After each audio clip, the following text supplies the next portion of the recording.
let's see what you came up with here. So, you don't necessarily have to follow the exact steps that I did, but you can. And I'm going to. So, I'm going to first replace q of y so that this information looks more digestible. I'm going to replace q of y with y squared minus 3. Okay, that's q of y. And I should know from my extensive use of function notation in this course, this means that I'm going to plug in whatever's in the parentheses to the function p. And because y is the variable, I'm going to plug it in where the y is, right there. So that means I'm going to take this, which is inside the parentheses, I'm going to plug it in where? Right there where the y is. Okay, so that's essentially what I'm doing. Taking this function, plugging it in for the variable. So that's going to give me 2 over, and then all of this stuff, not just the y, but all of this stuff is going to go underneath the square root because it's all replacing y here. So it's all going to be under the square root. Y squared minus 3. Okay. Could I simplify that? Would that be y minus the square root of 3? No. That is not. Remember, just like we can't distribute exponents, you can't distribute a square root. We can't apply the square root to both of those terms individually.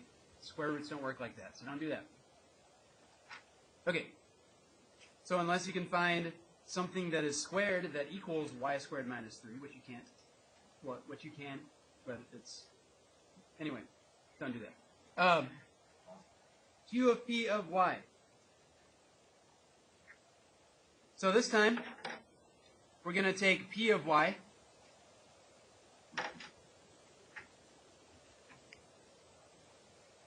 and we're going to plug that into q of y.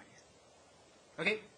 Now, if you understand what you're doing, really, you can do this without even calculating it. You can just take this function and plug it in for y to the other function. Okay? So maybe you see how that works. If not, I'll go ahead and work through the steps real quick. So this is q of p of y, or in other words, q of 2 over the square root of y.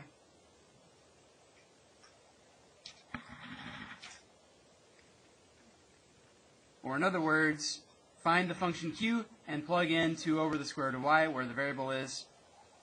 So instead of y squared, I'm going to have 2 over the square root of y squared. And then I'm going to have a minus 3. And that's my answer there. Okay? How do we feel about that? Give me a quick 1 to 5 votes. Remember, 1 is bad, 5 and 3. Okay. No pressure. It's cool. Now, I sneakily added one question at the end by request because there are some like this on your quiz. So, what if I want to find p of q of 2? What am I going to do? Now, I could break this down. Do I have some empty space?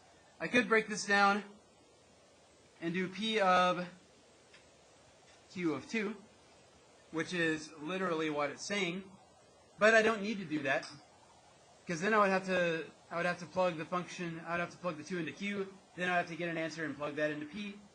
I don't need to do that because I already found p of q of y. Right? That's this function up here. So all I have to do is take that function that I've already calculated and plug in the 2. So I already know the expression for this function. So that's going to be equal to, so we're using this function right here, because that's p of q. Oh, sorry. Well, it is this one, but yeah, that's not the version I want to use. I'm going to use this function right here, thank you, because that's p of q, and I'm going to plug in a 2. So that's 2 over the square root of 2 squared minus 3. And I feel like a professional math teacher because look how nicely this is going to work out. What's 2 squared? Minus 3? And what's the square root of 1? And what's 2 divided by 1? Amazing. You're welcome. Okay.